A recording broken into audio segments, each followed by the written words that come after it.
From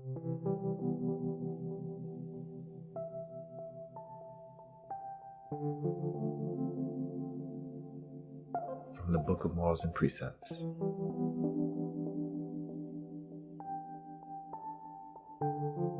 Cheerfulness.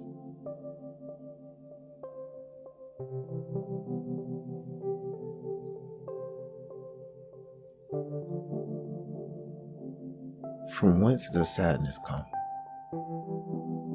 Not from external circumstances, but from a worm within the heart. It can have no existence, but for the sustenance it saps from your own feebleness of spirit. Sorrow there will always be, for the law decrees that it is essential for the tempering of the spirit. But sorrow is another adversary to conquer and cast out. It is not something to be accepted with resignation. The greatest benefit comes from rising above it. Therefore, let your face shine with cheerfulness, for a cheerful countenance will bring brightness even into the lives of the afflicted and gladness even to the most distressed. The sad face, reflecting a gloomy heart, will deaden even the joyfulness of youth.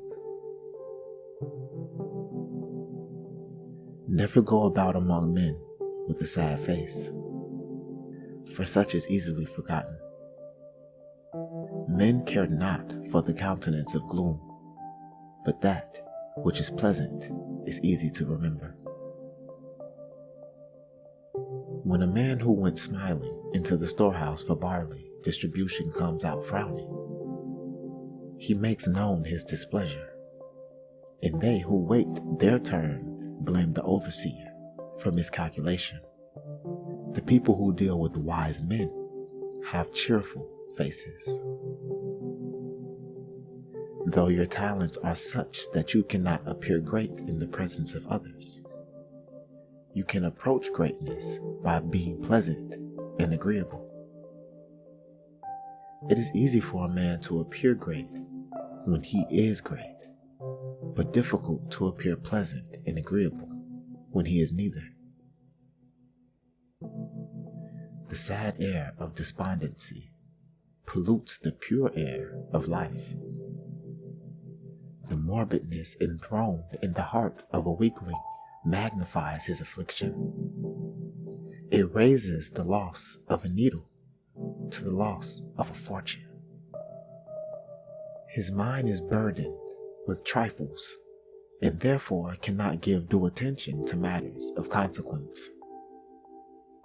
The heart of a cheerful man is not depressed by matters of small account, and it remains free to deal with matters of greater importance. Sadness, gloom, and despondency ride upon the shoulders of the weakling. They sap his strength, his will, and his manliness. Sorrow and tribulations are the lot of all men, but their burden is lightened if carried with cheerfulness.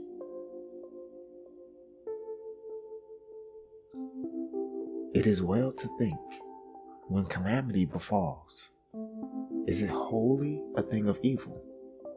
Is it altogether without purpose?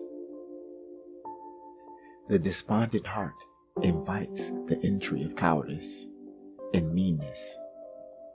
It permits that which is base to enter. The heart that is cheerful has no accommodation for such things.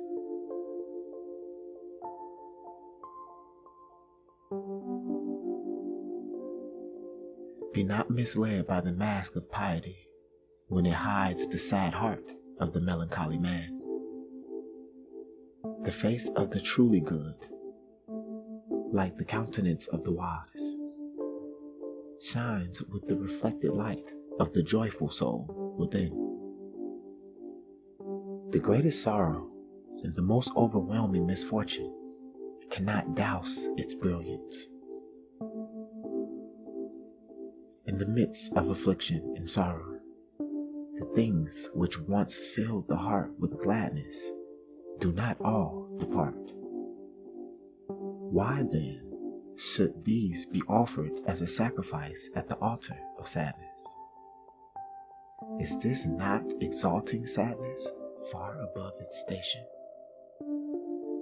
Is not sacrifice futile and unproductive of good? Never do worry and sadness ease the burden of sorrow or alter the force of circumstances. It is cheerfulness, patience, and fortitude that lighten the burden and soften the blow. Like the miser with his hoarded gold, the sad man hugs his misery in solitude. He cannot bear to let it depart from him. It has filled his life. He has no friends. All have fled and left him to the enjoyment of his own precious sorrow. Sadness is not the child of thought. It knows no reason. It rejects the hand of friendship and the touch of compassion. It seeks only the company of those who will commiserate with its misery. The cause is not important, for sadness is the end in itself. Remove the cause, and sadness remains. Sadness is a state within, not the result of external circumstances. Whence comes the sorrow of all sorrows? Is it not from the process of living and from change? Then is it not all futile? Life you cannot escape. And are not all things and circumstances always changing? For this is the law. Therefore, man who is made according to the law and subject to the law must accept its decree. His life is governed by its ordinances, and from these there is no escape. The mountain will stand, however long you batter it with your head. Accept cheerfully that which cannot be altered by sadness. Thus, its burden will be lightened. The sun shines brighter for the cheerful man. Only one sorrow is truly worthy of sympathy. Only one sorrow deeply stirs the heart. Only one sorrow is magnificent in its depth. And only one sorrow is really genuine. That is the sorrow of the cheerful heart. If you know that sorrow and misfortune will cross your path because they are a part of the pattern of life, then you are wise to prepare yourself to meet them. But it is unwise to seek them out. The testing tools of life are never stored away. If you are ignorant of the law, complain not of that about which you have no knowledge. Seek rather to understand the nature of the law and thus know the meaning of life. He who understands the law knows why the pattern of life is as it is, why it is the design of light and shade. The law is unchangeable and unchallengeable, and none but a fool rants against that which cannot be altered. Man will never find contentment until he learns to accept the law as it has been established. It governs the whole earth and his life. To live in harmony with it is to live in peace.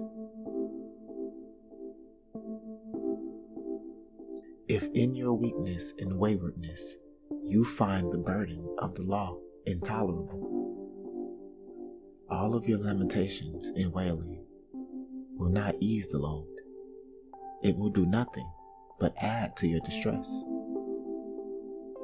The law concedes nothing to the weakness of men. The nature of man is such that it accords with the law, and therefore it is unnatural to rebel against it. Thus, man can achieve nothing. He achieves nothing except the stirring up of strife within himself. Is it not better to live in peace with the natural state of affairs than to tear yourself asunder by futile rebellion? It is not in your nature to suffer the blows of misfortune without being hurt, but it is within your nature and your duty to stand up to them like a man. Sadness for the sake of sadness robs a man of manliness, and the sorrowful man is unfit to embark on great enterprises. Therefore, inflict not any self-induced ill upon yourself, nor lessen your abilities by indulgence in weaknesses of the spirit. From these, nothing beneficial can be gained. There is sufficient real sorrow and suffering on earth to serve their end. Life is a pleasure to the cheerful man and a burden to the sad one. A cheerful face is always welcome. A cheerful spirit eases the burdens of many, and a cheerful soul is not severed from God.